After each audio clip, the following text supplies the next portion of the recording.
You and me, we ain't nothing alike. Let's set the record straight. Those words you say, they hold no weight, they like. Let's set the record straight. You'll never break the man before you're out.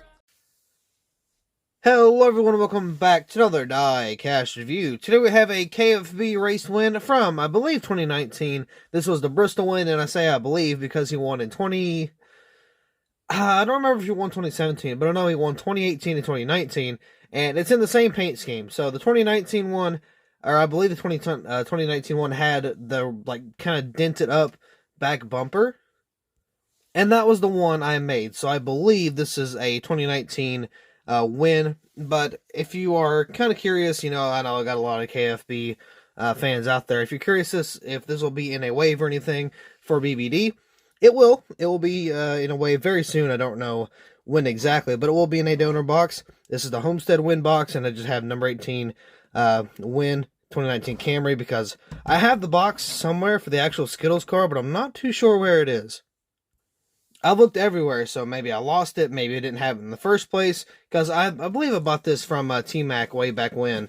I don't think I actually got this from, K-State or Lionel or Plan B, Circle B, whatever it was at the time. I think it was Plan B at the time. So I think I actually got this from him. I do not remember if it came with a box or not. I'm pretty sure it did, but again, it could be wrong nonetheless. But this diecast has served its purpose in the Little Wrangler Cup Series. I will get that back going again someday, I promise. Hopefully sometime this year. But yeah, maybe, hopefully. But anyway, this served its purpose in those races. Didn't have any room for it. And I'm not a KFB guy anyway. And I don't really use it anymore. So, turn it into a custom. I picked the 2019 Bristol win. I've actually got a couple race wins I'm wanting to make. I'm wanting to make the 2021 Pocono, 2017 Pocono, or I think there was another race win he had with that M&M's Caramel car. And I want to make the 2017 Martinsville win in the playoffs. So we'll try to get to those whenever we can. But anyway, again, here's the diecast, so let's go ahead and get this bad boy out of the box and take a closer look at some of the detail we got for this custom. Here's the diecast out of the box. Now, Bristol, fun fact about Bristol, Bristol is my favorite track on the schedule. I hope they never, ever get rid of it. I don't see them doing that. But Bristol was my first race. So not only that, it has a very special place in my heart, but the racing is always very good. It's a short track, and that's why I like Martinsville pretty well, too. I would love to go back to Bristol, depending on how my work schedule is for 2023. I'm going to attempt to go in 2023. I don't know if I'll be able to, but it's something I'm actually going to shoot for sometime next year. This is off topic, but something I just realized, the car itself in person is a lot darker than it is on camera, so that's kind of interesting. Hopefully the camera will pick up a little bit more detail.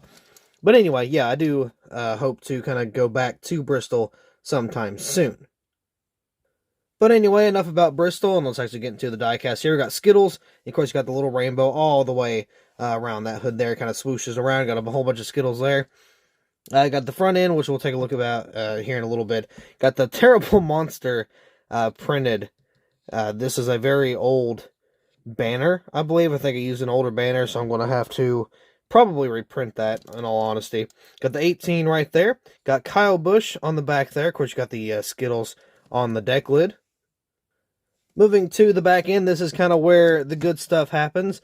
Now, yes, it is decaled, and no, it doesn't look too great. I know the kind of lights don't really match up here, but to get the whole scrunchiness type, look, I guess I had to actually cut a little piece out and try to mold it to how it looked on the actual car.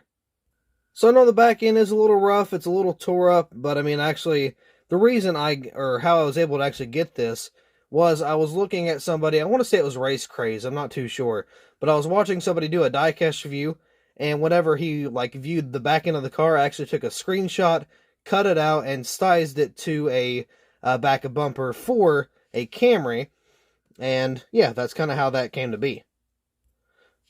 But nonetheless, you can see some tape and bare bond that kind of wraps around to the left side. We'll take a look at that here in a little bit. You can see the Skittles is kind of scrunched up. The 18 is kind of scrunched up there. The Toyota is super covered up with just like a white type damage there. So on this side, I believe, I don't know if he hit the wall or if it was just really dirtied up, but I mean, this was a really dirty race car. So you got the Skittles right there just covered in dirt. Of course, you got the ream right there with a little bit of damage. You see you got the race worn out tires, Interstate batteries, Cessna Mac Tools, Duzen, I believe, Mobile One, Freightliner. Let's see, Simon's there, Looking Welders, Sherman-Williams. Got the 18 with a lot of rubber build up there. Got a whole bunch of whatchamacallits there. Toyota, or contingencies, yeah, there we go. B-Bus is a little messed up, but that, of course, that's all on Lionel. Got Stanley back here. There's a paint chip. I don't know if that's from Lionel or not. Toyota, Joe Gibbs, Snickers, I can't tell, M&M's, Pedigree, and whatever that one is. It got 2 winter stickers. I believe this is a 2019 car. Actually, no, I think this is a 2017 car. I don't say. But I think the car itself is actually a 2017. So during that time, I'm not really too sure what the wins were. And got some more race damage down the skirt there. Let's see, got NASCAR race car. Mechanics wear, 3M, K&N, and Lincoln Welders. Got the messed up, or not messed up tire, but the race used tire right there as well. I did paint the axles black to kind of fit in, you know, with the tire look to make it look a little darker.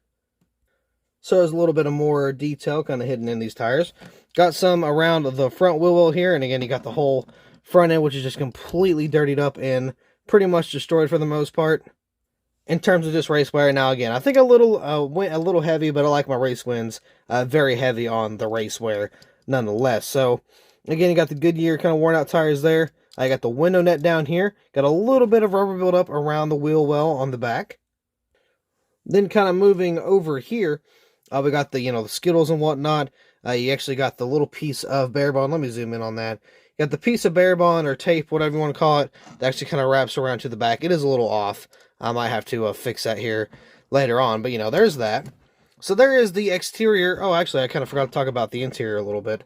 So the window net's down. You can kind of see on the inside. See if I can brighten it up. Yeah, there you go. You can see the roll cage. That's all painted. So is the steering wheel, gear shifter, and you can see on the dashboard, you got a little bit of detail there as well. Which honestly is something I really love doing with the customs. It's just because it brings a lot more character to the car. Even though you don't really know, or you don't really see it, just knowing that type of detail is there is actually pretty satisfying in terms of, like, the effort that was put into the car itself. It's cool that somebody actually cared enough to do the interior detail. I know Diecastbuffet does a fantastic job with doing stuff like that. Good old Garrett over there. He does like seat belts and stuff. That's like incredible. Eventually, I want to add like what is it called? Like a fire extinguisher. I'm not really too sure how, but I'm wanting to try try to figure out how to do one here very soon. Just kind of add a little bit more detail within the cockpit area. But that's that's one of two things from Garrett that he does incredibly well. So I'm going to point out the other thing too. So you see this little triangle piece right there? You see that little triangle part? He actually puts a piece of fabric right there. I don't know how in the world he does it, but he does it, and he does a pretty darn good job at it too. So he's got that little piece of fabric and that seat belts. Those alone just pretty much top every other custom because it's so difficult to do and like nobody does it. Now, I've tried the seatbelts before, not to try to copy them or anything, but I wanted to see if I could just do it.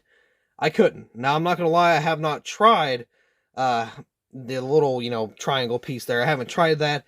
I don't really think I'm going to, because I don't think, it's really worth the time. But again, that's why people like him are really top dog. Because of just the amount of detail that a lot of people put into their customs. I try to put a lot of detail, but some people do a little bit better than I do. So speaking of detail, this is something me and him both do. I don't know if we do it the same way, but this is how I do my undercarriage. I have the, it's unrealistic to an extent. The one thing that's unrealistic is this little gas tank back here. It's not red, it's just a normal, like a grayish color. But personally, I think that's just a little bit too dull. So I kind of put a little bit of red there to kind of, brighten up the underneath of the car. And not to mention, of course, you got the exhausts, which are black, which I used to paint silver until I saw Larson's flip in 2019 at Talladega, and then the underneath of the car showed that it was black. So I'm like, oh, okay, so I'm going to start painting them black now. And then you got the transmission and drive shaft, which are both silver. You got the little brace on the transmission, which is black, and then you got these little things up here. I still haven't figured out what those are, but those are also painted black. Of course, you got the axles. Yeah, you got the axles back here. The axles is what I meant to say back here, and you got these little braces that kind of hold those up as well. Those are all painted black. So I definitely do love my detail. You know, there is no denying that. But again, there is some people who are just a wee bit better than I am, and I give them major props for doing what they're able to do. Now, I believe... actually, I don't remember who it was. And I don't know if it was like Indiana Diecast guy. I don't know if it was... Oh, it was one of those people, right? It wasn't Race Car Graveyard. He didn't do this one, I'm pretty sure. But somebody made a Gravedigger 164 for Kevin Harvick. And they actually somehow managed, on a 164, by the way, to write like LR, like 4. Like left rear 4. So it's the left rear tire for the number 4 car. They did that on all the tires. They did the right front, left rear, right rear. I don't know how, but they did a fantastic job. It was very clear. It looked really good. The handwriting was nice. And it kind of blew me away, I'm not going to lie. You know, I can see that on a 124, but you have to be so precise on 164. It was just super incredible. So again, I give major props to, or major credit to where credit's due. So again, people like Diecastbuffet and a lot of other guys out there do a fantastic job. People say I'm up there with them. I mean, I know I've got some good stuff, but I don't think every project is, you know, groundbreaking or anything. I don't know, I've never held my work very high anyway, but that being said, I believe this is a good place to end this diecast review. So, custom diecast review, I may correct myself, but once again, that's going to be all. So thank you all so much for watching, I hope you all enjoyed, and I will see you in the next video.